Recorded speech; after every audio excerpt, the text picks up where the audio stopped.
But you know what?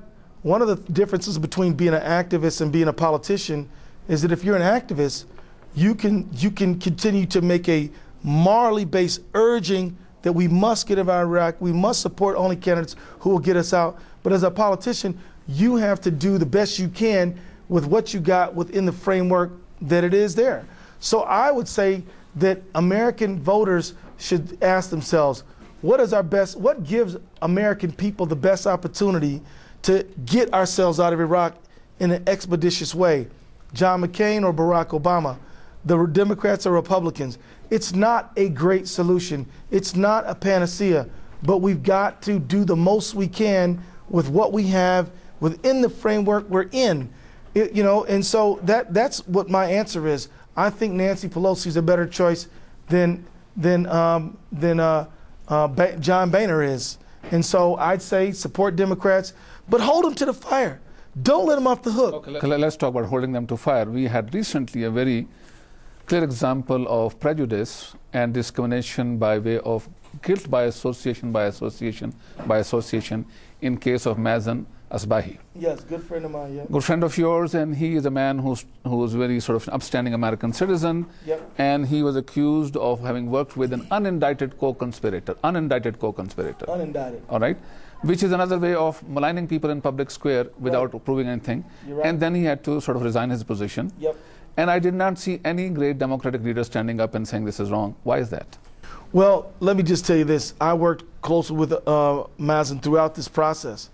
And here's what Mazen said. Mazen said this: if I remain on the campaign, I will give the right wing 2 or 3 weeks of baseless media mess, and they will, whether I'm fair or not. Mazen's position was that Michelle Malkin, O'Reilly, Hannity, all of them would just be banging on this issue 2-3 weeks. By resigning, he essentially deprived them of a stick to beat the Obama campaign with. I'm going to tell you that I have personally addressed members of the Obama campaign about Mazen and the way he was treated. I have personally gotten engaged in that process and said, you know what? What happened to Mazen wasn't right. Mazen's a good man. Mazen's reputation needs to be upheld and protected. But the fact is that, again, doing the best you can with what you have. Is it all that we want? No. Was Mazen treated unfairly? Yes. But the fact is, Mazen made a strategic decision, and I think I respect his decision, and I think his analysis was right. I appreciate it. We are running out of time. And I also want to acknowledge what you said in your speech by summarizing.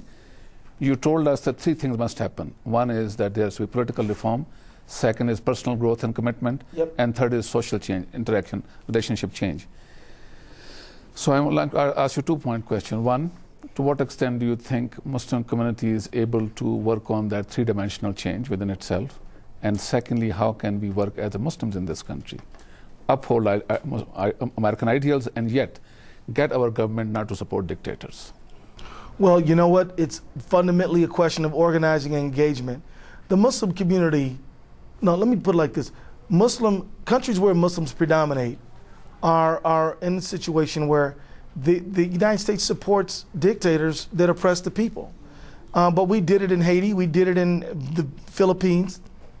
Can we, as a Muslim community, be a force for just proper international relationships?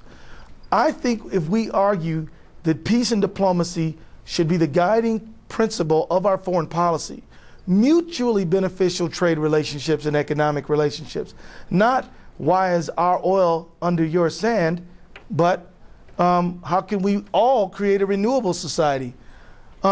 This is what Americans, Muslims and non-Muslims must work on. And what that means is that I'm supporting ideas in Congress like the Global Marshall Plan. Take 1% of American gross domestic product and send it into developing roads, bridges, and water and women's rights around the world, strengthen societies, including Muslim societies, so that people can have a better way forward. Stop this madness of 1 billion people in this world living on less than $1 a day.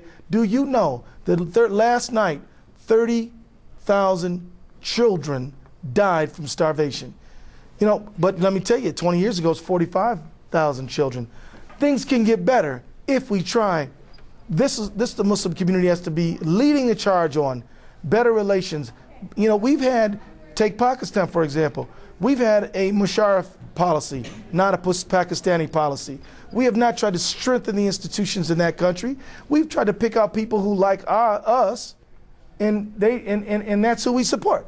And not the American people, but elites within America. So it's been an elite to elite policy, not a people to people policy. Let's ask you one question. I had already asked you last question, but I'm going to ask you one more, yes, supplementary. Sir.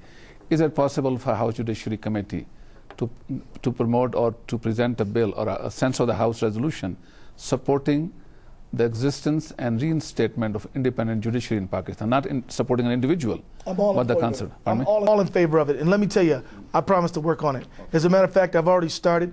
My office, we've been in dialogue and discussion about this issue, and I think that it'll pick up steam based on Musharraf's recent decision to not continue on as president. But we have a strong Pakistani community, Egyptian community, Moroccan community, Indian community, and we need these American voices to help inform our foreign policy. And we're not doing it. We're not unwrapping all of the gifts at our disposal here in America on how to go forward in the world in a better, more just, more humane way. And we've got to be active and engaged to insist upon it. So thank you for all the work you do. I'm a tremendous fan of yours, and I want to let you know that I pray that God will continue to bless you so you can keep on doing what you do. Thank you, Congressman, and I thank also our colleagues, particularly Nativo Lopez and Dr. Anayat Lalani and other Dr. Farooq Ansari and other members who are here. Thank everybody of them. Let me conclude by saying I lived in this country for roughly 36 years. The longer I have lived in this country, the more I fall in love with American ideals and principles. And the more I fall in love with American ideals and principles, the greater need I feel to stand up and fight for them. There are two Americas today, one that wants to go the neocon route and degrade everything, and one that wants to restore America to its original dignity and its own original purity. And that's what we want to do. Thank you very much. And I can tell you that in our party, in this Democratic Party of ours, we don't accept the scapegoating of Muslims, discrimination against Muslims, because we think what makes America different is that this is a place where the freedom of religion and worship are essential to who we are.